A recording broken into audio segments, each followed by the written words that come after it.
ਨੀ फैज़ा अज खाने च की पकान लगी आ? अम्मी मैं सोच रही हूँ आज खाने में दाल चावल बना लूँ।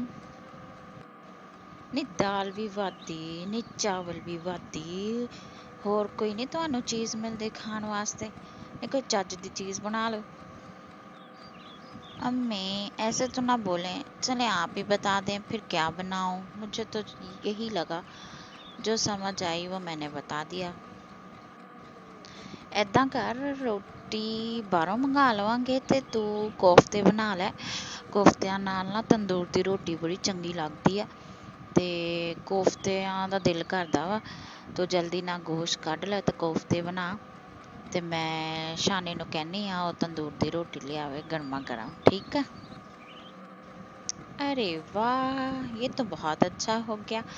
कोफ्ते तो मुझे भी बहुत पसंद है अम्मी।